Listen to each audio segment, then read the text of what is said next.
નમસ્કાર દર્શક મિત્રો, એબી ગુજરાતી ન્યૂઝમાં આપનું સ્વાગત છે। મહુવા શહેરમાં પત્નીના મૃત્યુથી આઘાતથી નવયુવકે ગળે ફાંસો ખાઈ જીવન ટૂંકાવ્યું। મહુવા તાલુકાના નેપ ગામના રહીશ કાજલબેન નીતિશભાઈ બારિયા 5 દિવસ પહેલા મહુવા ખાનગી હોસ્પિટલમાં તબીબોની બેદરકારીથી મહિલાનું મૃત્યુ થતા આક્ષેપો પરિવાર દ્વારા કરવામાં આવેલ હતા। આક્ષેપો સાથે સમાજ અને ગ્રામજનો અને પરિવાર દ્વારા મહુવા શહેરના રૂરલ પોલીસ સ્ટેશનમાં પહોંચ્યા હતા। કાજલબેન નીતિશભાઈ બારિયાને કેરિયટન કરવા માટે કળસાની હોસ્પિટલ ખાતે ગયા હતા। ત્યાં ડોક્ટરની બેદરકારીથી મૃત્યુના આક્ષેપો પરિવાર દ્વારા કરવામાં આવેલ। તેને લીધે કાજલબેનના ન્યાય માટે લોકોને લઈને ગઈકાલે મહુવા રૂરલ પોલીસ સ્ટેશનમાં આવેદનપત્ર આપ્યું હતું। આ નીતિશભાઈ બારિયાની ઉંમર 27 ને લાગી આવતા આજે વહેલી સવારે ગળે ફાંસો ખાઈ જીવન ટૂંકાવ્યું। ડેડ બોડીને પીએમ અર્થે મહુવા જનરલ હોસ્પિટલ ખાતે ખસેડવામાં આવી છે। રિપોર્ટર ફિરોઝ મલિક, ભાવનગર।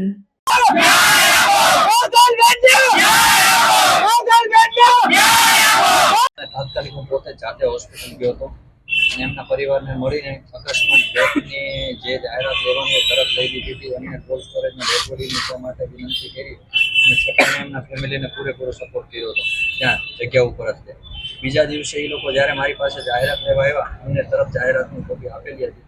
આમાં સુપ્રીમ કોર્ટનું ગાઈડલાઇન્સ છે, ડૉક્ટરો વિરુદ્ધ જે કોઈ બનાવ બને એમાં પ્રાઇમરી લેવલની ઇન્ક્વાયરી કરીને પછી જ એફઆઈઆર નોંધવાની હોય છે। મારી પાસે નામદાર સુપ્રીમ કોર્ટની ડોક્યુમેન્ટ છે, તમને આગેવાનોને ગુજરાત સરકાર જેનો પત્ર છે એ આગેવાનોને પ્રોવાઈડ કરી છે।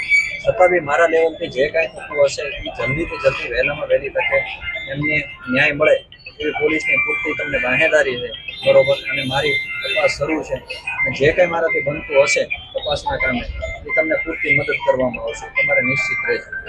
એની પાછળ સાહેબ એવું ક્યું પ્રેશર હોય અહીંયા કે આ લોકોની પર વિરુદ્ધમાં ફરિયાદ થતી નથી એમ। અને ભૂતકાળમાં સદભાવના હોસ્પિટલમાં એવા ઘણા બનાવ બનેલા છે। ઢાપાની અંદર રાણીવાડા ગામે ઢાપાની દીકરી કોરડા હારે એની સાથે પણ આવું બનાવ બન્યો હતો। ત્યારે એ લોકોએ કોઈ કઈ ન્યાય લેવા માટે આવી રીતે લડત નથી કરી એટલે એને ન્યાય નથી મળ્યો। સાહેબ આવી રીતે લડવાનું જ હોય, અમારે ન્યાય લેવા માટે તો લડવું પડતું, આવી રીતે આંદોલન કરીને નીચથી અહીંયા આવવું પડતું કામ ધંધા મૂકીને, તો એની પાછળનું કારણ શું સાહેબ? કોઈનું કોઈ પ્રેશર નથી, જે કઈ કાયદેસરની કાર્યવાહી છે કરવામાં જ આવેલી છે, તપાસ શરૂ છે। ભૂતકાળમાં જે બનાવો બન્યા છે એ તમામની તપાસ થઈ છે। મેડિકલના લેવલની જે કોઈ ટીમો હોય એની પાસેથી તપાસ કરાવેલી।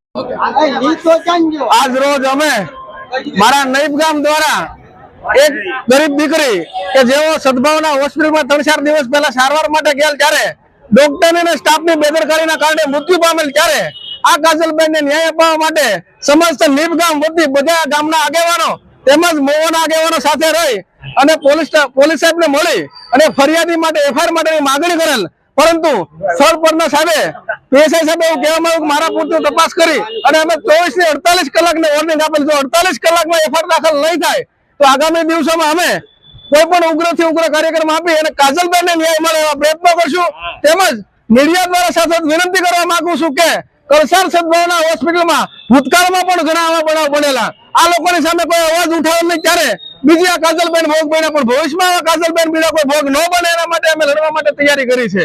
આગામી દિવસોમાં જો ન્યાય નહીં આપવામાં આવે તો ઉગ્રથી ઉગ્ર આંદોલન કરવામાં આવશે। અને નીપ ગામ વચ્ચે બધાને મેસેજ આપવા માંગુ છું કે આવા જે ગરીબ માણસોને જે સારવારના માટે ઓછા પૈસા કામ થતું વારે બધા લોકો જાય છે, પણ મારે લોકોને કેવું છે કે ત્યાં કોઈ એજ્યુકેશન વગરનો સ્ટાફ કે ઝાડા પોતા મારતા લોકો ઇન્જેક્શન દેવા આવે, ઝાડા પોતા મારતા બાટલા ચડાવવામાં આવે, એવા સ્ટાફની સામે સારવાર લેવા માટે આપણે 100 વખત વિચારવું પડે। કેમ કે પોતાના આપણો જીવને કિંમતી ગણી અને આવું ન થાય એને આપણે ધ્યાન રાખવું જોઈએ। અને આ અન્યાય સામે ખાસ કરીને કોળી સમાજ સામે જયારે અન્યાય થાય ત્યારે મારે કોળીના આગેવાનોને વિનંતી કરવી છે કે જયારે સમાજ ઉપર અન્યાય થાય ત્યારે બધા કોળીના આગેવાનો ક્યાં જાય છે?